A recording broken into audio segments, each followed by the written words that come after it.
3 years ago, the world was split over a dress. Was it blue or was it gold?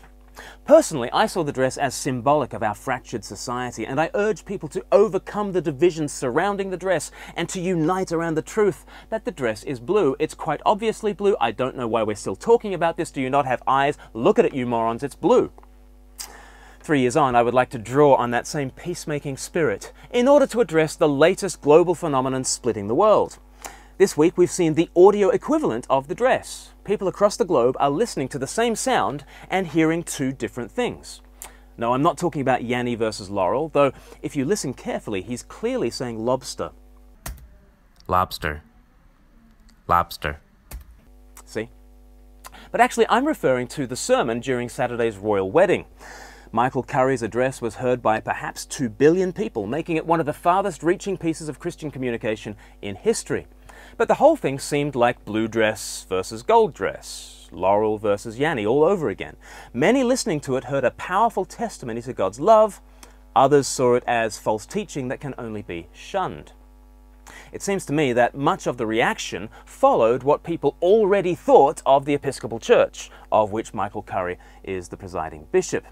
And that's completely understandable. If you have seen the Episcopal Church ruthlessly suing biblically orthodox US parishes who have conscientiously split from their denomination, if you know that the Episcopal Church has been sanctioned by the Anglican Communion over the issue of marriage, and if you now see Justin Welby inviting Michael Curry, of all people, to the starring role in a wedding, of all things, understand why you are not favourably disposed to the sermon.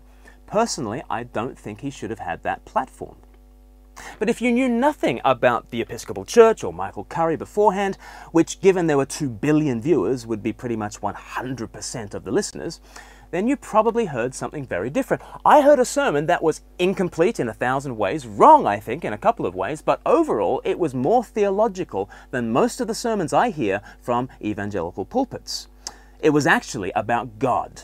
The triune God, the God expressed in Christ crucified actually. The God whose love flows into the world such that the source of any true love encountered in the world is in fact God, and not any God.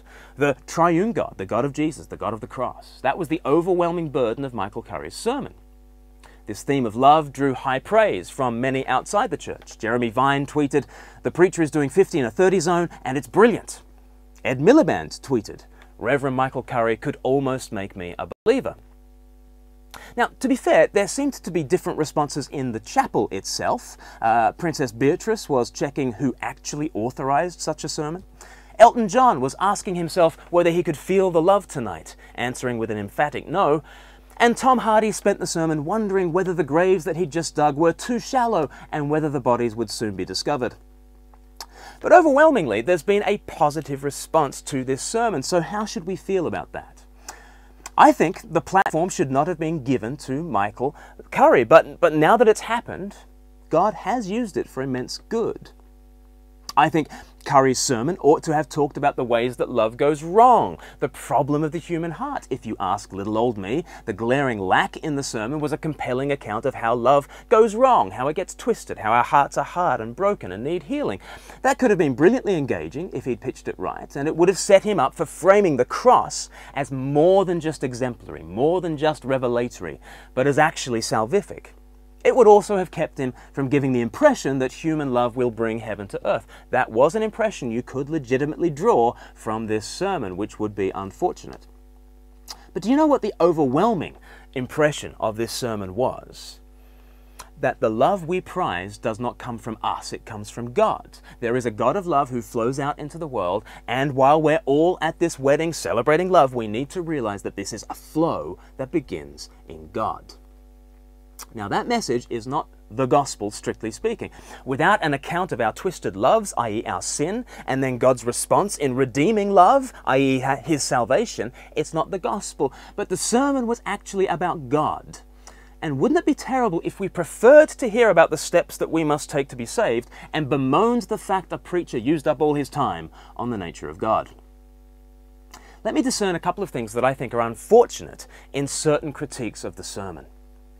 If you criticize it because it was popular, you might be in danger of nursing a persecution complex. Sometimes in the sovereignty of God, the gospel is wildly popular. It's called revival.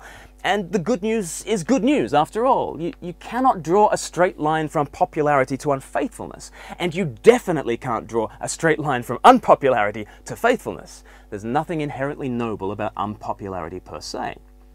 Secondly, the sermon has been critiqued for being Christianity light. Now, I think there is such a thing as Christianity light. It is pernicious. Richard Niebuhr once characterized it as a God without wrath, bringing men without sin into a kingdom without judgment through the ministrations of a Christ without a cross. That's not even Christianity light. That is a false gospel, pure and simple. But I don't think this sermon by itself should be seen as proof of that error. And surely, isn't it secular humanism that is Christianity light? That was Nietzsche's critique, and he was right. All the social justice causes are basically religious, just with the good substituted for God. Therefore, can't Curry be seen as reappropriating all that godless activity and insisting that its source must be God, the God of the cross? And more than this, I would worry if anyone felt like the love of God is Christianity light, but when you push deeper, you get into Christianity heavy. Please don't tell me that Christianity heavy is the real deal, weighed down by a God whose depths lie beneath his loving veneer. Finally, I worry when Christians tar every other Christian who enjoyed the sermon, as though they must be undiscerning or deceived. Maybe they have discerned the errors and the dangers, and maybe nevertheless they are rejoicing to hear of the love of God preached with passion. And maybe that's a rebuke to Orthodox Christians. Maybe the world is more willing to hear preaching than we are to preach. And maybe our flock are more hungry for food than we have been offering. Maybe they've had to get it from a shepherd who shouldn't have even been there. Well, that's our fault. May we preach with greater fervour and deeper conviction a Christianity that is weighty with the love of the triune God. It's May 22nd, this is Speak Life, and you're watching the LIVEcast. Hello. Have you been listening? We don't know if we've been on. We're just going with it. We're rolling with it. Yeah. So Samantha Taylor has said, what is sad is that people were so surprised to hear passion preached from the pulpit. Yeah. And I said about how almost immediately afterwards Dermot O'Leary said something like, oh, that people in the UK have never heard anything like that. And I thought, well, they have, Dermot, but you probably don't go to church. I mean, there's a lot of churches where it's not like that. Where they're not. It's not very passionate at all. Right. But there's also lots of churches around the country preaching like that week in, week out. Yeah. And that's just the way it is. So. There is, yeah. And let that be a judgment to us. You know, I was at a Bible teaching conference a couple of years ago where a guy who was not in our circles but a strong believer was at the conference, and he pointed to the person who'd just been speaking from the lectern, and he said, did that guy actually believe anything that he said? So, you know, maybe Dermot has been to that guy's church. Yeah, we've all been there though, haven't we? Yeah. It's you know, obviously we're going to talk about this wedding thing in a little bit, but thinking back to the previous wedding, right? You know, William and Kate. I don't know who it was who gave the address. Richard Chartres, obviously. Oh, okay. Bishop of London. Fair enough. Yeah. I can't remember a word he said. Yeah. I do remember it being as dull as dishwater. Right. Read with all the enthusiasm of someone reading a phone book. Wow. Maybe you should revisit that sermon and learn from it. All I remember is it was on St. Catherine's Day, which is Catherine of Siena, this great saint who was a holy anorexic, and she has inspired like a whole bunch of particularly women to starve themselves nearly to death. She starved herself to death, and she's described as a saint because of her, you know, holy living, and she was given the first quotation of the sermon. Oh, you know, go her, eh? So, you know, it's just very interesting. Like people say, you know, Michael Curry quoted Martin Luther King, who was a serial adulterer, and you know that's true as well. But you know, you might dig into the lives of many of the people that you quote from the pulpit, and discover that they are not pristine. People like, I don't know, David. Yeah. Funny that, isn't it? Like... You know. Jill Ford says hello, Jill Ford. Jill Kane. Makes the good point. It was a wedding address, and I think we will get onto that. We've got lots to say on it. Lots to say. Good stuff. Probably the only thing you'll need to hear about this wedding speech. You know, forget all the other articles you've read. This is the definitive. This is it. The definitive hot take. Or your money back. That's our guarantee to you. But before we dive into any more about that sermon, let's talk about what's been going on. On Saturday, I was up at Unbelievable, the conference. Dun, dun, dun, dun, dun, dun. Yeah, anyway. Yeah, and I didn't get to meet the guy who does the Unbelievable sound waste of a day. Yeah. Whatever it's called. Yeah. What's Thanks the for word I'm looking cutting for? to me eating my yogurt there. Thanks, Andy. Zoom in on the yogurt. So I was unbelievable. The conference, we had a great time at the brewery up in London, and I bet you did. and Justin Briley proved that he could organise at least an apologetics conference in the brewery. The brewery is just the name of a conference location, setting. Anyway, and so I was doing a couple of different seminars. I did one with Andy Bannister on the top 5 hard questions that were asked. Let's see if you can guess. What do you think the top 5 hard questions are that people want to know about? Do you think there'll ever be a race between a boy and a shark? Like, who would win? I would have been stumped by that one. It's probably number 1. It was conducted in an online forum, so it probably could have been that. I don't know, stuff about sexuality. No. Really? No. No sexuality Nothing stuff? on that. Gosh. Suffering? No. Not even in the top 5. Isn't that interesting? Yeah. So I know, that was me too. Not sexuality, not suffering. I know. Not sharks. Not sharks. Not science either. That wasn't. Those are usually the 3 big S's, aren't they? Sex, suffering, sexuality. But yeah. Sharks. Oh, I just said sex twice, didn't I? Bit of a Freudian slip. there. Totally a Freudian slip. Science is the 3rd one. Andy's getting my brain back on track. Stop saying sex. Ips me on the 6 me. Actually, here are the 5. Hell. How can a loving God send people to hell?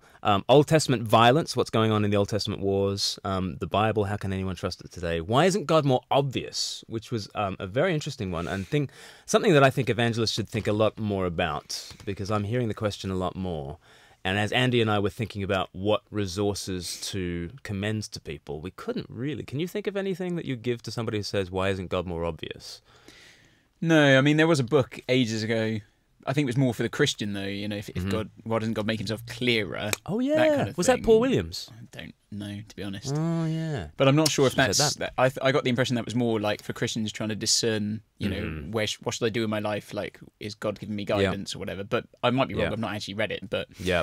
But I only thought of like David Bentley Hart's like massive book on the experience of God, being consciousness and bliss, which is not for the faint of heart. And so, yeah, I think there is space for a popular introduction to the question of if God is real, why don't I see him? Because like my basic answer was, well, how do you know you're not experiencing him right now? You know, the Bible says, in him we live and move and have our being, and you are this lightning strike of magic meat. You are this like... Thank you. Yeah, thank you. Your body is amazing. Thank you. Which is a quote from Ali G. Anyway, you know, you're the center of personal consciousness. I'm the center of personal consciousness. Keep it together, man. So, yeah, hold it in. And we're having a semi-rational discussion, you know, in which goodness, truth, beauty, and love are all kind of prized as these ultimate values, and we're living in this incredibly fine-tuned universe for life and all that kind of stuff. And now I've got to like tell you that God's obvious or not. You almost want to say, isn't it obvious as you look around? Yeah. But people's minds blinded. Exactly. You know, that's what we get in Romans 1, isn't it? Romans 1. So God is maximally revealing himself, and he's maximally suppressed by people. Can't see the wood for the trees, all that kind of stuff. Yeah, so that was where I went with that one. And then what was the 5th question? Other religions that Andy Bannister had a look at. And you'll have to go to Unbelievable, the conference, to get all that content, but we had to go at those questions. And then also I gave a poem. Yeah? I prepared a How did poem. that go? Mixed. Well, I wrote it just for the conference, and therefore I'd finished it by the Wednesday or so. I wrote it on the Wednesday, and then didn't exactly commit it to memory, but I was relying on this little Bluetooth microphone speaker in my ear. Yep. And it worked fine in rehearsal. But I think in rehearsal, the room was not filled with hundreds of Bluetooth devices. Yeah, sure. But suddenly, yeah, when everyone was in there, it started dropping out. Like I read out the poem to myself, and then it was playing it to me. And after the first line, it started dropping a syllable. and then it started dropping whole words, and then it started dropping whole sentences. Man. And So what did you do? Were you able to get through? I was actually in the end. I kind of stopped it, and then I used a teleprompter that someone was holding up in the front row. So belt and braces. Wow. And we got through. But You pulled it off then. You done all right. Pulled it off. Well, God was gracious. And later on this week, the premiere people are going to release that poem. So we'll let people know about Given. A different recording of it. Is it? They not will the just, live one of you. Yeah. there. Or there's just a stumble in the middle where I go, can you go back? Thank you. And then that's it. So they'll cut that bit out, and then the rest is fine. I think. I don't know. Great. Well, So look forward to it. Given the new poem, and then we just released a video of you preaching on Hosea. Yeah. So preaching on Hosea. Really, I mean, we're doing a sermon series on it at church. Actually, we've just wrapped it up. So I think I might have been the last. No, it was last but one. Okay. yeah. Someone had to tidy things up. Yeah, after you absolutely. preached. The car crash, tidy it away. It's a good series though. And I wasn't particularly familiar with Hosea before I preached on it. But there's a lot of good stuff in there. It's all good, It's all quite, I mean, check it out. Hopefully you'll like it. It'll be edifying. I was edified. Yeah, well, Thank you. Yeah. I thought, what's typical conservative evangelical praise is like, I thought it was clear, faithful, helpful. Thank you, brother. Which is always like, when people say that to me, and that's what they uniformly say at the end of a sermon. Thank you, brother, that was clear. Yeah. You explained that, you flattened it out. There was no contours. There was nothing interesting about it. That's what I'm hearing. It was very plain. Yeah. Thank you very much for making it plain. Yeah. And I'm like, I don't get encouraged by that encouragement. Just so people know. It's very pedestrian, isn't it? That kind of thing. What do people think preaching is? It's like, a couple of years ago, I gave pretty much the same sermon to a conservative evangelical Anglican church, and then in the evening to a charismatic church, right? Yeah. And it was pretty much the same sermon. And after this conservative evangelical Anglican, congregation, they all came up to me. Thank you, Glenn. That was very clear. It was very clear. Thank you. And I preached at the charismatic church, and they said, "Thank you. That was really liberating. Really liberating." I thought, isn't that interesting? Like, Yeah. I think both of them were probably kind of affected in the same way. It's just the vocabulary that they learnt. Yeah. Like I thought it wasn't. I thought you were going to say that with the more charismatic lot, they were much more exuberant in there, rather than just a difference in language. Yeah. Well, they were more exuberant. But the category that they put good sermon into was whether it was liberating or not. Yeah. Whereas for the conservative evangelical Anglican church, it was whether it was clear or not. Did I tell you about when I preached at All Saints 9:15, which is a much more traditional congregation, and a lady came up to afterwards and said, "Thank you for that. I stayed awake for the whole thing." Okay, well, I'll take that as a win. My favourite was I did a talk on comedy and Christianity, and I opened with Life of Brian. Of course, very, very funny film. Very funny film, but ultimately it's a tragedy. That was my big point. But I'd lost them instantly. As soon as I said very funny film, and as I looked out, I was looking out at a sea of sort of grey hairs. And I was doing the maths. I was like, oh, okay, so 35 years ago when the film came out, these guys would be about the age of those who would write off an angry disgusted letter of Eastbourne or whatever. Disgusted of Eastbourne, right. And this woman came up afterwards, and her sermon feedback was, I hated it. I hated it. I said, what, Life of Brian or my talk? No, your talk. I hated it. Brilliant. And that was a brilliant impression of her, by the way. You haven't met her, but like I'm impressing myself by that impression. Don Garrett says, good morning from Wichita Falls. Hey. TX, is that Texas? I'd assume so, yeah. Texas. He's not just saying thanks. Thanks. No. Okay. Wichita Falls. Nice. I'm going to Wichita. Must be kind of breakfast time over there, I'd have thought. Oh, yeah. You're waking up to the livecast. Wake Sandy up with Glenn and Medway. Sandy Medway says, there is something about the lack of pursuit in us and our culture of entitlement. We expect God to do it always, and he already has, but we want him to do it again and again, and just for us. Oh, in the sense of that question about why isn't God too obvious? Right. Like we feel we're so entitled, like... Yeah. put it on a plate for me. Yeah, exactly. Yeah, which you could argue God has done, but you know. Yeah. It's like when a friend said to me, I asked him, what would it take to make you believe in God? He said, if the stars rearranged to spell out the 10 Commandments, then I'd believe. And I had a couple of thoughts to say to that at once, which is extraordinary for me.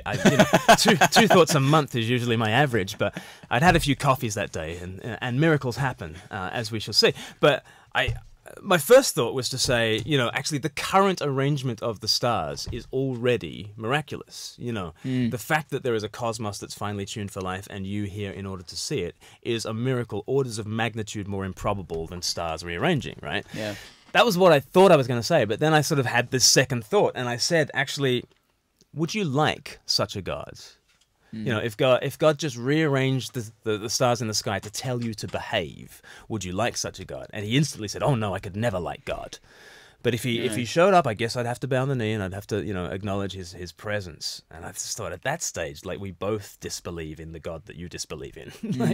like this God who's just going to show up in order to make us bow. Actually, the Bible says we're without excuse because in him we live and move and have our being, and everything is kind of preaching to us about Jesus. We have suppressed that truth. And so what God has done has shown up under our noses in the person of Jesus. And instead of, revealing himself in the stars, he reveals himself in the scars. And that becomes his way of actually encountering everybody. So from the highest to the lowest, God has really comprehended all of creation and said, here I am. Yeah. So we really are without excuse. Alan Witchells has joined. Hello, Alan. Hey. Yes. So should we get on to the sermon? The sermon. Now, in the monologue, I kind of talked about Laurel and Yanni. If you haven't come across Laurel and Yanni, there's this guy reading out a word, and he's saying Laurel. He's literally saying Laurel, but you can hear it as him saying Yanni, which isn't even a word. But some people hear. Yeah. What do you hear when you hear Laurel or Yanni? When my wife played it to me, she didn't say, "Do you hear Yanni or Laurel?" She just said, "What do you hear?" And yes. And I can't remember what it was. I said something like it began with a Y, but I was like, right. You know, like it was something completely incomprehensible. Yeah. So and then I saw the thing, and then I was like, I heard Yanni more than I heard Laurel. Did you? That means you're younger, apparently. Really? Yeah. You can hear higher treble-y sounds, yeah. and that's overlaid to make it sound like Yanni, I think.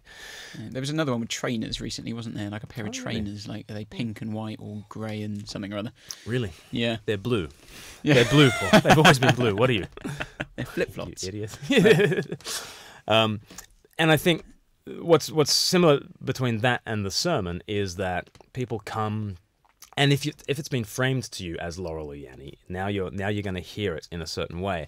And I think if you've already got preconceptions about Michael Curry, already got preconceptions about the Episcopal Church, of which he is the presiding bishop, then you're going to come to the sermon in a certain kind of way. And there is a background to this. And the background is that the Episcopal Church is under sanctions from the rest of the Anglican Communion, particularly because of its stance on same-sex marriage. So on the issue of marriage, there are sanctions against the Episcopal Church. And at the same time, Archbishop Justin Welby, and I think it is him, has asked Michael Curry to come in to the biggest wedding going and to preach at a wedding in which those vows are different from the vows that Michael Curry would wish that they were. So I can understand why people are thinking this guy should not be there. Sure. But I suppose the thing that's, and this is why you're going to get so much of your money's worth from our conversation today, is obviously you went in knowing that. And I'd never heard of the guy. I thought I had no idea who he was. Right. I didn't know whether, maybe this is the pastor of Megan's church in wherever, if she goes to church. I don't know. Right. So I had no preconceptions about this guy at all coming into it. And I sat there and as I was watching, I thought, it's not too bad, this. Not too bad. Like, yeah. Because, as he started, I thought to myself, I'll give him marks if he mentions Jesus once. Yeah. Right? Because I once heard someone say that every time they hear a bishop preach, they always start at 10. And every time they mention Jesus, they take a mark off. And they said it's wonderful because at the end of the sermon, you can say, thank you for that, Bishop. 10 out of 10. But so I was like, if he mentions Jesus, that would be a good start. So and he did. And I've been to weddings where I've heard talks and not even not even a whisper. Yeah. Even people from our kind of Christianity can fail. Fail. Yeah, sure. In wedding sermons, absolutely. You know. And I think as we kind of think through it, we'll see. I think very much what we've just said, that I think if you came into it with this background in your head, I think you can be a little bit ungenerous in your reading of it or your hearing of it. And I've also seen a number of things where people have said, you know, this was said or that was said. And I've read back through the transcript a number of times. And I just think sometimes, no, that wasn't said. Right. You know, and even I think there's a difference sometimes between what people say and what people hear. Yes. On all sides. Yes. You know, so I mean, someone said, you know, a non-Christian was saying what they took from it, and they said how they loved how he said that we should love ourselves. Right. Love ourselves, and I think I've read through this transcript loads, and he never says that at all. I think he added it, ad-libbed. I think he ad-libbed. Okay, right, maybe, okay, yeah. And sure, while sure. you're at it, love yourself. Right, yeah, yeah. I think he added that. Ad-libbed. Okay, sure, yeah. sure. Yeah. But I think, you know, there's a lot of things, particularly for the more conservative side. And, you know, here's the thing, I'm a conservative evangelical. My theology is pretty conservative, as it would be. But I often find myself a little bit at odds with other conservatives because we can just be a bit ungenerous. We can be a bit heavy-handed and judgmental. Yeah. Yeah. You know, as we all can at times. Yeah. But sometimes we, you know, it's a sledgehammer approach. And I felt maybe that's what we're getting here. So, I mean, it'd be good to look at some of the bits, you know, to actually think what he did say. Yeah. So what did he say? I mean, his text was from Song of Songs, chapter 8, right at the end, where it says, "Love is the very flame of God, the very flame of Yahweh is love." And so, like, jumping off of that and then using 1 John chapter 4, God is love. I think, you know, what was striking to me was the specificity of it. It would be very easy to hear him say love, love, love, and it just sounds like a Beatles track, right? But actually, he's constantly wanting to bring it back to the source, who is the triune God, who is expressed in Jesus, and most particularly in Christ crucified, which is a very specific naming of the love that's out there. So it's not just this capitulation to, hey, everyone loves love. Isn't love lovely? Wouldn't it be lovely if there was some kind of divine love? Yeah. You know, I think it was more anchored than that. And it was very specifically the God of Jesus, the triune God, expressed at the cross. That is the source of what we're celebrating with the marriage. Well, I remember thinking as he was talking and he started saying, you know, God is a God of love. And he basically did the whole kind of, remember when you fell in love, isn't it amazing? And then he basically did the whole thing, didn't he? That like, well, it's because we were made for lives of love by a God of love, you know. Right. And I was thinking to myself, this sounds very Glenn-like, you know. Oh, no. This is Glenn's. Oh, no. This is Glenn's thing. But this is but this is a good thing, you know. Like it's tapping in why, because you do that thing, don't you? About like, you know, why is it that relationships are the best thing? You know, that it's those interpersonal things. And I thought, yeah, he's tapping into that, undoubtedly. And you know, and I think a good sermon anyway should start with tapping into people's lives. Right. You know, I don't think it's generally a good start to a sermon just to be like, in verse 1 it says blah blah blah. Right. You've got to get people on the train to come on the journey with you. There's no point getting to the destination at the other end and left everyone on the platform. And people were thinking, yeah, love is amazing. And I felt one of the unhelpful or unfair criticism was that, you know, someone had said that his basic gist was, if only we could all fall in love more like Meghan and Harry, then everything will be better. And I'm thinking, no, I don't think he said that at all, because he pointed to, he said, you know, actually we're not just, well, he says here, the love of which you speak is not only for couples getting married or just for interpersonal relationships. And he goes on to talk about a God of love who sacrificed himself to save people. Right. You know, I feel he did, you know, when he quoted the spiritual song, the one during which I thought he was talking about a bomb. Yes, the bomb. There's a bomb Gilead. in Gilead. I was like, there's a bomb in Gilead? It's like, flipping heck. This is edgy, you know, risky. I was thinking no one read this before, did they? Like, so they can't mention bombs. Apparently in Speed, there was just a balm on the bus. A balm. It was just a balm. It's like a jar of balm on the bus somewhere. Just some ointment. No, this is balm of Gilead, yes. Yeah, and so he's talking about this balm of Gilead, and he said love has power to change the world. Well, what was that love he was talking about in his sermon? And then he said about this spiritual song, there's a balm in Gilead to heal the sin-sick soul. If you can't preach like Peter, can't pray like Paul, you can tell of love of Jesus, how he died to save us all. That is the balm in Gilead. You know, so that love, the love that can change the world, is the same love. He was saying, as far as I'm concerned, it's the same love that heals a sin-sick soul. The love that is shown by Jesus dying to save us all. You know, he mentions it's an unselfish, sacrificial, redemptive love. And the example he gave was Jesus dying for sin. Now, yeah, could he have been clearer? Yeah, sure, of course he could have. I would say implicitly in what he said, it's implicit that, of course, if he's saying, you know, Jesus died to save people from sin, there's a need for salvation. But yeah, he could have made it explicit. Yeah. That's what I wish. I mean, I wish that off the back of speaking about the glory of love, that he would have spoken of, and you know why the world is so messed up. You know why we find it so hard to believe in love, because we're rubbish at it, because we twist it, because we're unloving and unlovely, and we need a redeemer for all the way that our hearts don't love. And you know, Tim Vasby Burney has just sort of said, you know, his issue with it was. It seemed to me that the Bishop Curry's sermon was offering love as the solution to the world rather than Jesus, which reminds me how often our sermons offer something else rather than him. So I think if he had mentioned more, or at all really, that our hearts are the problem here, and the way that love gets twisted is the problem, and God loves us nonetheless and comes to us in Christ and redeems us and forgives us through the cross and sets us on our feet in order to go on loving. I think that would have given it a gospel shape. I think that's true, and I think that's a fair criticism that we do often do that. But also I think you've got to remember that even the most faithful conservative evangelical will get up and say things like that and make the same error of presenting it in that way. Right. And I doubt people would be as quick to jump on the conservative.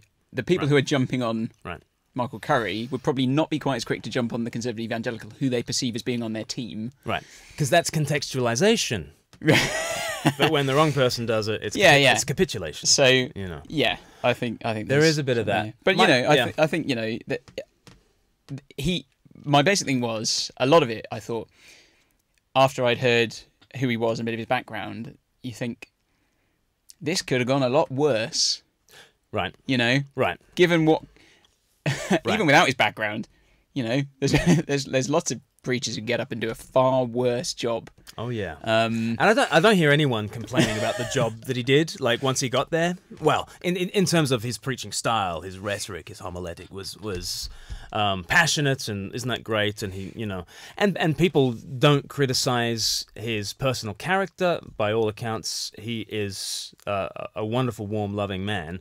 I still think he shouldn't have had that platform, just because of his views, because of where he stands, and because of the politics of the Anglican Communion and all of that. But given that he did have that platform, I thank God for the way in which we can now, you know, use that and speak to others about the love of Christ that they've heard of through this sermon. Yeah, definitely. I think that's totally the case. It's an opportunity, isn't it, now? To jump on it. And actually, well, yeah, it's an opportunity, isn't it? And we'll think about that in a second. Michael Lerman has said, "Love you guys on your show, but surely we can't ignore someone's background and where they're coming from so that we hear them properly." Well, for those of us who know his background, myself included, I would say that I don't think he should have had that platform. But I would say also that 99% of the people listening don't know his background, and I would say that he shouldn't have been in that position. Now that he was in that position, I'm glad for the way that God has used this situation in order to preach the love of Christ to 2 billion people. And I mean, it's easy to criticize, isn't it? Like, and right sometimes, you know, it's good to critique. But I think there's also wings of evangelicalism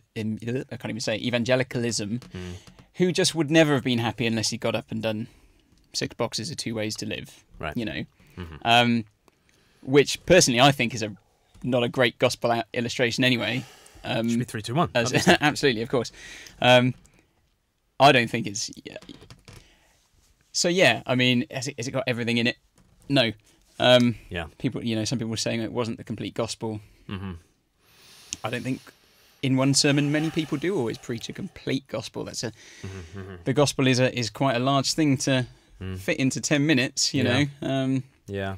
You can zone in on areas of it and point people towards good news. One thing I've struggled with is if Christians online who dislike the sermon judge other Christians who did like the sermon, as though those Christians have no discernment or have been deceived. It's not necessarily that case.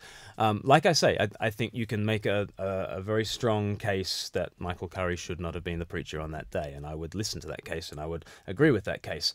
But it's not necessarily that if someone liked the sermon that they are ill-discerning, deceived Christians. And I think maybe the challenge is that a lot of Christians have heard food for their souls in a way that they might be missing in their own contexts. That actually the love of God preached with passion in that kind of way might be lacking in their spiritual diet in their home church. And maybe part of the reason why people are like really flipping out over Michael Curry's preaching the gospel, he's preaching the love of Christ and he's really passionate. And maybe like the reason that strikes us as odd is because it's just not common enough. And if it's not common enough, it's our fault. And why do we think that is, though, I wonder? Because, I mean, maybe we're getting into slightly different territory now about preaching and how people preach, perhaps. But I mean, I would say, from moving in kind of conservative evangelical circles primarily, I hear loads of really faithful teaching. But I also hear a lot of preaching that I just think it was faithful, but like, I wasn't that grabbed by it. Like, it was just boringly presented. Yeah, it was clear. It was clear. It was clear. Yeah. And, I think back, well, I think there's often this thing that people have a lot of this thing that it feels like people are just reading off a sheet of paper sometimes. And it's amazing, isn't it, how, we can be passionate about football or something and we can just go off we can just absolutely unleash about football, blah, blah, blah, blah, blah. Not me, because I don't care about football, I hate it. But, and then we get to talk about Jesus, like, and Jesus did this, and Jesus is really amazing. Right. Like, yeah. And we all need the amazing love of Jesus. It really sounds. Yeah. You sound amazed. Yeah. By this, and of course, we're all different. We're British, well, you're not, but. Well, Australian males are pretty. The whole stiff upper lip and unemotional, but. Yeah. There's not a lot of passion. Yeah. Joy. Maybe we need to address how we can teach our preachers not just to be faithful proclaimers, but how to be engaging and liberated and joy-giving and passionate about what they're saying.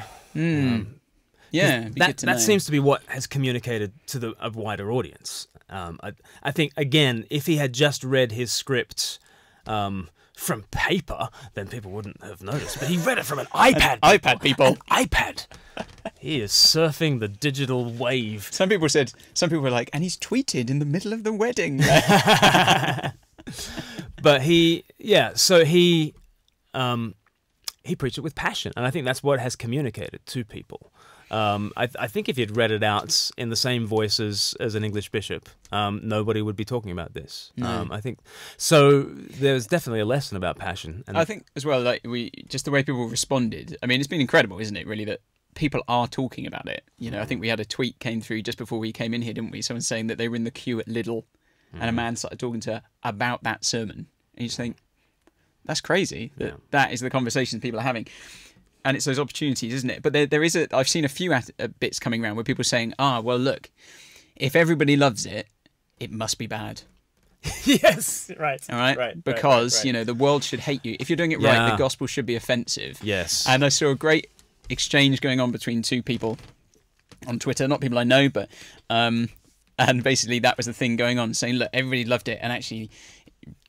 Jesus says the world will hate you if you do it. Right, and the person brilliantly came back and said, well, yeah, that's true, but sometimes people don't hate you because of Jesus. It might just be that you're a bit unpleasant. Oh, which itself might have been a bit unpleasant. And on it goes. But yeah, there does seem to be a persecution complex going on. If popularity by itself is enough to make us say that must have been unfaithful. Yeah, Right. I mean, flipping Peter, you know. Yeah, on the day of Pentecost. 3,000 people added to his number. Him Which was on Sunday, right? pandering with populist nonsense Yeah. that everybody wanted to hear. And Yeah, maybe the good news is good, and maybe some people, by a sovereign act of God, by His Spirit, people can recognize it's that. just not black and white as that, is it? You can't just say, oh, if people liked it, it must be bad. Yeah. And if everyone was offended by it, it must be doing it right. It could be that you're just generally offensive and not very winsome and good at preaching. You know, all stuff like that. You know, it works both ways. I mean, and those are the two failures of logic, and the second one is even worse than the first. The first failure of logic is to say if it's popular, it must be unfaithful. Well, not necessarily. What about revival? You know. Secondly, but it's even worse to say if I'm being unpopular, I must be faithful. Yeah. Oh dear. Yeah. Not necessarily. You can just be a jerk the whole time, wouldn't you? Being a jerk for Jesus. You should suffer for the name of Christ, says 1 Peter 4, but not for being a meddler or a... What was the other... Yeah, in 1 Peter 4. So... But I don't know, are we wrapping up on that a little bit, or are we still going? Go on. I was just going to say, I thought what a friend of mine said on one of my Facebook threads was really helpful. And he kind of just wrapped up and said, this guy, whoever he is, probably has been given this opportunity today by man because of his watered down and wrong beliefs, as they sit nicely with the modern age. But the Lord has had the last word, as he's used this guy as a mouthpiece today, and maybe never again, to preach the love of Jesus Christ. If you didn't know who Jesus was today before hearing that preach, I'm pretty sure people will be wanting to find out, and that calling and pursuit is the Lord's.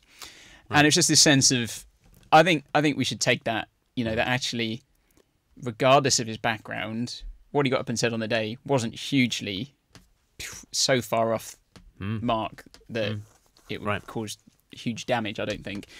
And actually, God confounds man. You know, God can work even through stuff. You know, whatever the motives are. Yeah, Christ is preached. And I know some people will be sitting there going, "No, Christ wasn't preached." I would say, be a little bit more generous on some of it. You know, and also, I think just as part of our witness, you know, part of our witness is, I mean, I'm seeing it on Facebook already. It's just causing massive division. Right. I don't think it's a good Christian witness for us on Facebook at the moment, perhaps to be at loggerheads. Yeah. That's ironic. Here we are doing it live on Facebook. But, you know, we should just leap on it, and then we can gently say to people, you know, who maybe we've got non-Christian friends who loved it, and you're not that keen on it. Maybe you think there were big issues with it.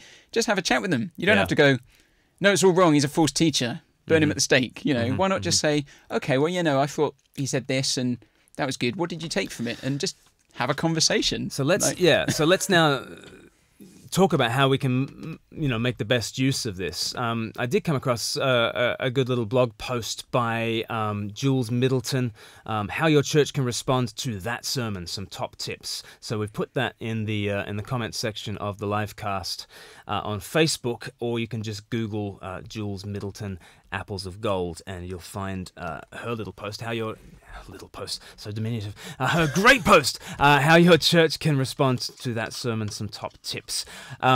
But I mean, just yesterday I was playing cricket, and I was sitting waiting to bat, and there was an older couple who had just come to the cricket ground, and they wondered why we were all playing on a Monday, and I, you know, joked that, well, we're all vicars, and so we only work one day a week, so why not? And we got into a conversation. It was at least half an hour long, and guess what was front and center in the conversation the whole time? The royal wedding, and not just the royal wedding, the sermon. Definitely the sermon. Yeah. And we were talking about that sermon, and I was using all my marriage illustrations of, you know, when I married my wife, you know, we said, all that I am I give to you, all that I have I share with you, and everyone was laughing in the congregation, because they knew that we had nothing to offer each other except, you know, student loan repayments, and made that joke, and they thought it was funny because they hadn't heard it 15 times. I did have a good laugh during the royal wedding, for richer or poorer. You're going, right. Sure. And I said, well, yeah, but the great wedding is actually the prince sets his love on us, the pauper, and we're full of debts, and he's full of riches. We become one. He absorbs all our debts on the cross. He gives us his riches in the resurrection, and let's be one with Christ forever. Love is really the way, and they were loving that. And they hadn't been to church in 20 years, and I was encouraging them to get back to their local church where they were. And it was a great conversation. And when we tweeted out that we were going to have this live cast, the vicar's wife, who I know, she tweeted back saying, there's a chap in the queue in Lidl who's just started now talking to me. That sermon was the first thing he mentioned. And, you know, queues in Lidl... When was the last time the people of this nation were talking about a sermon? Right. Like in popular culture, you know? Right. I mean, I literally don't know when it was. But Right. yeah, you just got to leap on it. Even if you think it was completely flawed, even if you think it was complete heresy, use it. Just leap on it. Now use it. Yeah. Yeah, I completely understand if you think he shouldn't have been there on Saturday, but today is Tuesday. Let's be using this for gospel good, and there's such gospel good that can come from it. Yeah. Brilliant. Well, that's our hot take. That's our hot take on it all. And there's loads of great comments on Facebook. I haven't got time to get into them because we need to move on and wrap up within the hour. But do visit Facebook and tell us what you think about that sermon, and we can keep on having the conversation in the comments. But we released a thorny question last night. We're in a series on suffering. And what was our thorny question that we thought of last night? So last night's one was, why is the world so bad? And so it's a third part of... Are we getting 4 parts? 4 parts, So Yep, 4 parts. So if you've not had enough suffering, you get some more Just for you next week. Tune in to Speak Life. But I think we've got a clip, haven't we? You've got a clip of last night's thorny question. Let's have a look. The problem of evil is often seen as the final nail in Christianity's coffin. Given such suffering in the world, surely no one can believe in a good God, can they?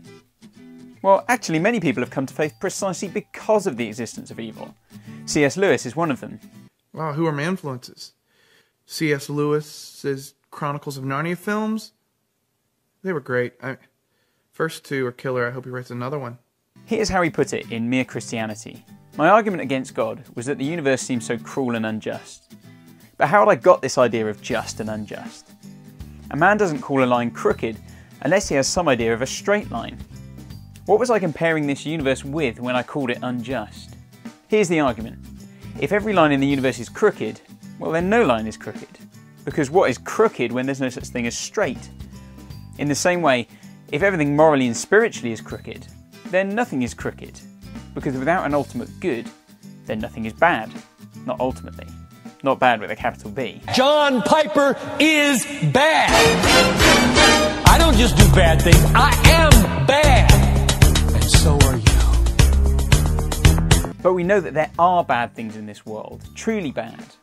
Not just painful or grotesque or maladaptive to survival. Some things are evil. But if there's evil with a capital E, there must be good with a capital G. And that means God. In fact, for us even to have a problem of evil, here are all the things we need to have in place. We need to have a universe, and that's already pretty improbable. But not just any universe. We need a universe so ordered it contains life. Before we talk of how the cosmos has been spoiled, we need to have a cosmos. And the odds of us having a cosmos and not just a chaotic mess of rocks and radiation are incredible. Before we even get to the problem of evil, the headline story is the problem of good. How have we had it this good to get to this kind of ordered world that could go wrong? So we need it. Yeah, you don't want to hear from me. Well, I think the real headline good news is that John Piper's soon going to be bringing that tour of his Michael Jackson album to the O2. Come and hear it. Bam! That used to be my ringtone. What, John Piper? That particular Really? tune. That's the We tune. are bad. Oh, are amazing. bad. John Piper is bad. I love the internet. Yeah. This is why it's made. But this is like back in 2006. They didn't have such things back in 2006. This was like an early That's meme. like the first kind of, yeah. Yeah. Amazing. So, big issue here with suffering for this episode, and we're doing lots of different episodes. So, if you only make this kind of point on the suffering question, it could sound callous, or it could sound distant. It could sound like you're just interested in philosophy debates, not in comforting people. But I think at some point you need to address the intellectual issue of the suffering question, and I think it's really good to point out that all our experiences of suffering are experiences of fallenness. That actually everything that I experience as something that's bad is something that was good, and it's been twisted, it's been perverted, it's somehow been corrupted. in some way. And therefore, our very experience of suffering is actually a testimony to God.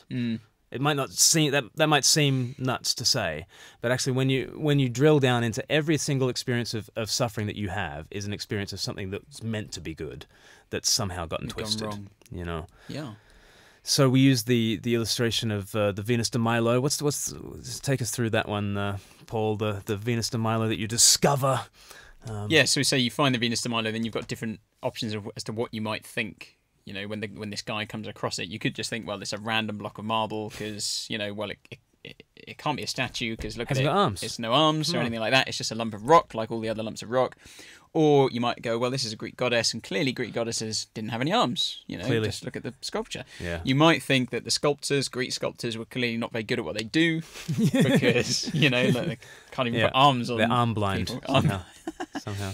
Or, and is the most sensible option, you think this is a good sculpture and it's fallen Right. and it's now Yeah. broken, Yeah. damaged in some way. Yeah. That's what it should have been. is And that's the sensible answer. Which is what you know? everyone would say. Yeah. Literally everyone knows that. You don't even need to argue for, you know, maybe Venus was armless, you know. No. But the stupidest answer of all would be to say, oh, because it's corrupted in this way, it has no arms, therefore it's pretty much the same as the rest of the blocks of you know, marble that are there, that are formless. Yep. You can't say that. So what you must say is there's something good that's been corrupted, and therefore actually every experience of suffering that we have is an experience of something that's good. Life that gets corrupted, death. Something that's good, health that gets corrupted, disease. You know, something that's good, relationships that gets corrupted. You get divorce and family breakdown, etc., etc. You know, every experience we have is actually an experience of fallenness. I think that C.S. Lewis quote's really helpful, isn't it? You know, as he thinks about it, where did I get this idea of just and unjust, of, you know, right and wrong, or things like that. And I mean, I think actually a big part, it's part of this question, it's a big part of all evangelism, I think, actually, is challenging people's assumptions. People do just assume, don't they, there is this good, and, you know, then things are, there's bad and there's good, and you think, okay, but where have you got that good from? To start to push people on that, you know, well, why is that the case that you think that's good? What if someone over there decides that's not good? You know? So who decides what's good? You know, because at the moment we think, you know, in this country we think slavery is very bad. Yeah. But there was a point when we thought slavery was good. Yeah. You know, so It's what Aristotle taught. It's what Plato taught. You know. Sure. So you know. yeah, you've got to have. Well, and this is what C.S. Lewis gets to, isn't it? He's thinking, well, where has this come from? That there really are things which are evil, and there are things which are good. Yeah. And I think the thoroughgoing naturalist materialist could just say to you, "Oh, look, it's all just a mess, isn't it? And maybe I don't want to call it evil.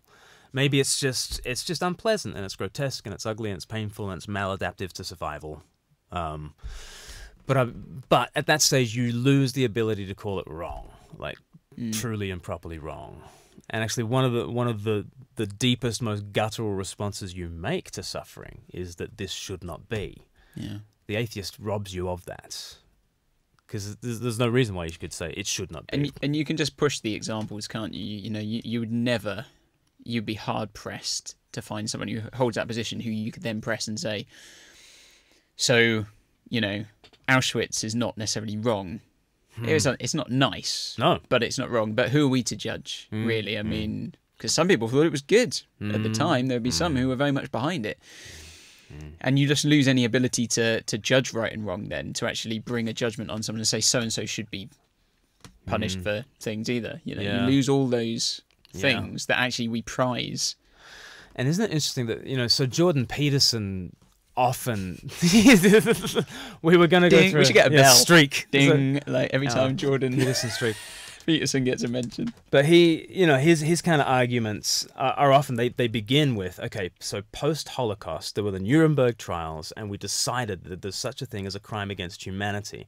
And we don't care if within Nazi culture this is what you do. This is a crime against humanity. There is a broader category that you have violated, and it is supranational, supracultural, suprahistorical.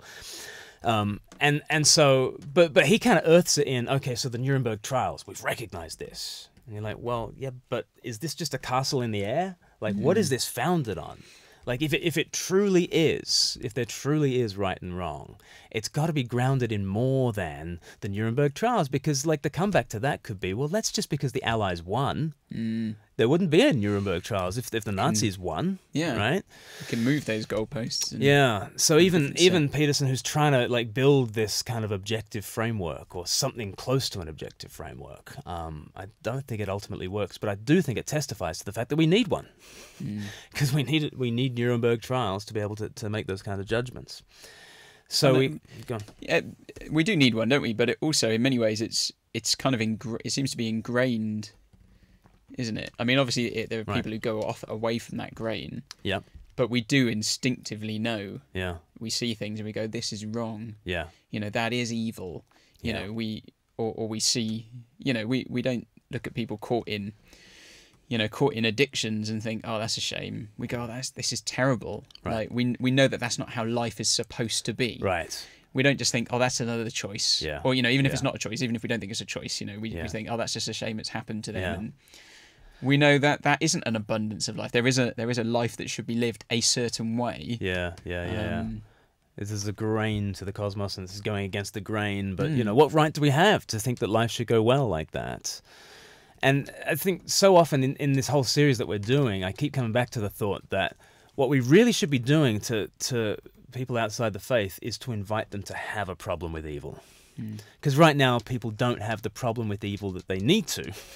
So Jesus really has a problem with evil, because he really is the ultimate good. And when he shows up on planet Earth, in Mark chapter 1, this leper comes to him, and Jesus, I think the modern translations get the Greek right here. In Mark 1 verse 41, it says, filled with anger, he reaches out and heals the man. He's like, isn't the same at the tomb of Lazarus? And the same at the tomb of Lazarus. Some versions say filled with compassion, but there's more an yeah. anger at death, snorting with snorting indignation. Yeah, that's it. And he invites us to have his problem with evil. The Bible calls death the final enemy, and he treats it as an enemy. And actually, because there is an ultimate good, Jesus invites us to actually have a problem with evil. And I just wonder whether we should do that more in conversation with people. When people say, "I've got a problem with evil," say, "Good." You need to have a problem with evil. But do you have any right to have a problem with evil? If you believe that the world is just chaotic, then what's going on is not wrong, because random, molecules colliding with each other is not wrong. It's just what chemicals do. It's what molecules do. So inviting people to have a problem with evil, I think, is one of the first things we can do as Christians. And then we want to show them the Christ who joins them in the suffering and who walks them into a solution. Yeah. But that's what this episode's been all about, really. Establishing that in order to have a problem with evil, which you should have, there needs to be a heck of a lot of good from which we've fallen. There needs to be a finely ordered universe, there needs to be conscious beings like us, and there needs to be ultimate values like goodness, truth, beauty, and love, by which we judge other things to be evil. Where do you get all that from? You've got to get over these gargantuan hurdles before you can even have a problem with evil. The headline story is the problem with good. Yeah. But in our next video on this subject, we'll get more personal about how Jesus actually walks us through, because all that stuff can feel a bit more philosophical. But next time we'll discuss how it is that Jesus joins us in the valley of the shadow and walks us out to feasting joy. That will be next time. But I think that's pretty much all we've got time for, really. Yeah, we're coming up to 1:59. Yeah.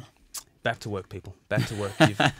You've enjoyed your lunch. You've enjoyed your matchless hot take on that wedding sermon. We can now spend our afternoon being responding abused to the comments. for our views. Responding to the comments. Great comments. We're really glad that you joined us. We're here every Tuesday lunchtime, and we'd love you to join us. Do like Speak Life as a page, and then you'll get this showing up in your feed. You can go and subscribe on YouTube as well, where this will appear later on this week. And you can subscribe to the podcast, which is the audio of this that'll go out on Friday. Search for the Speak Life podcast wherever you get your podcasts. Absolutely. I think that'll just about do us. What do you reckon? Yeah, I should think so. I should think so. Alrighty. Well, God bless everybody, and see you next week. Take care. See ya. LIVEcast.